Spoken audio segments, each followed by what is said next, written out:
हजारो कोटींचा खर्च, 12 वर्षांहून अधिक काळ रेंगाळलेले काम आणि अपघातात जाणारे शेकडो बळी या पार्श्वभूमीवर खासदार सुनील तटकरे यांनी शुक्रवारी मुंबई गोवा महामार्गासंदर्भात पाहणी दौरा केला। या दौऱ्यादरम्यान सर्वांना जाब विचारत जबाबदार कंत्राटदार तसेच अधिकाऱ्यांवर सदोष मनुष्यवधाचा गुन्हा दाखल करा अशी मागणी करणारे पत्र जिल्हाधिकारी तसेच पोलीस अधीक्षकांना दिले। यामुळे आता तरी मुंबई गोवा महामार्गाच्या कामाला वेग येईल अशी अपेक्षा व्यक्त केली जात आहे। खासदार सुनील तटकरे यांनी शुक्रवारी पेन तालुक्यातील खारपाडा ते कासू तसेच पुढे नागोठणे इंदापूर पर्यंत मुंबई गोवा महामार्गाची पाहणी करणार होते, परंतु मुसळधार पावसामुळे दौरा रद्द करून त्यांनी पेनमधील उपविभागीय अधिकाऱ्यांच्या कार्यालयात संबंधित अधिकारी आणि नागरिकांची संयुक्त बैठक घेतली। या बैठकीत त्यांनी मुंबई गोवा महामार्गाच्या रेंगाळलेल्या अर्धवट कामाबद्दल नाराजी व्यक्त करून त्यांनी अधिकाऱ्यांची झाडाझडती घेतली।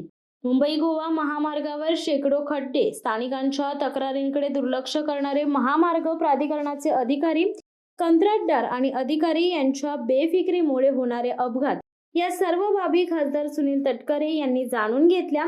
तसेच महामार्गाचे काम का रेंगाळले आहे, नेमके काय सुरू आहे हेही जाणून घेतले। केंद्रीय मंत्री नितीन गडकरी यांच्याशी याबाबत सविस्तर चर्चा करू अशी ग्वाही यावेळी खासदार तटकरे यांनी दिली। येत्या 31 डिसेंबरच्या आत पहिला आणि दुसरा टप्पा पूर्ण होईल, तसेच इंदापूर व माणगाव बायपासचे काम लवकरात लवकर मार्गी लावण्यासाठी प्रयत्नशील राहील असे सांगितले। गणेशोत्सवाच्या काळात नागरिकांचा प्रवास सुखकर करण्यासाठी प्रयत्नशील राहणार असल्याचे खासदार तटकरे यांनी सांगितले। या रस्त्याचं रखडलेलं काम आम्हाला सर्वांनाच क्लेशकारक आणि वेदनादायी आहे।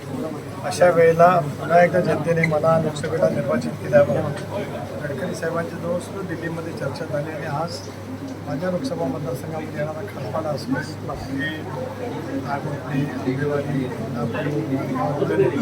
सर्वच ठिकाणी अधिकाऱ्यांच्या सभेत मी भेट घेतली।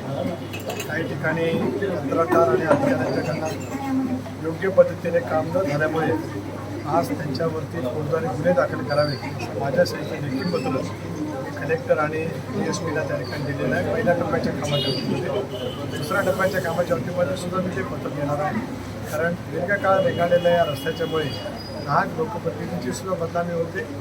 बदनामी सोडा, त्यातून आम्ही दुरुस्त करू शकतो, परंतु कोकणातल्या जनतेच्या मनामध्ये तीव्र याबद्दलची नाराजगी आहे। मला विश्वास आहे की आजच्या या संबंध साईडच्या भेटीनंतर ज्या ज्या काही सूचना केल्यात त्याची अंमलबजावणी करण्याचं काम ठेकेदाराकडून किंवा अधिकारी वर्गाकडून होईल। पुढच्याच आठवड्यात गडकरी साहेबांच्याकडे यावर बैठक लावत अधिक वाढीव निधी काही कामांच्यासाठी लागणार आहे याची सुद्धा नक्कीच मान्यता त्यांच्याकडनं मला मिळवून घेता येईल। गणपतीपूर्वी रस्ता प्रवास करायला सुखकर कसा होईल त्याचा प्रयत्न राहील, परंतु 31 डिसेंबर 2024पर्यंत पहिला दुसरा टप्पा जो आज महत्त्वाचा, विशेष करून पहिला टप्पा खारपाडा ते पळसपा ते इंदापूर या टप्प्याचं काम नक्कीच या ठिकाणी पूर्ण होईल आणि मग इंदापूर बायपास, माणगाव बायपास या कामाला सुद्धा गती देण्याचा प्रयत्न आहे। लोणेऱ्याच्या फ्लायओव्हरची लांबी वाढवण्याच्या दृष्टीने सुद्धा भारत सरकारकडून मान्यता आणलेली आहे। शिवसत्ता टाइम्ससाठी नरेश पाटील, माणगाव। दे धडक बेधडक वृत्त देणाऱ्या आपल्या शिवसत्ता टाइम्स न्यूज चॅनलला लाल बटन दाबून सबस्क्राईब करा आणि बेल आयकॉनला क्लिक करायला विसरू नका।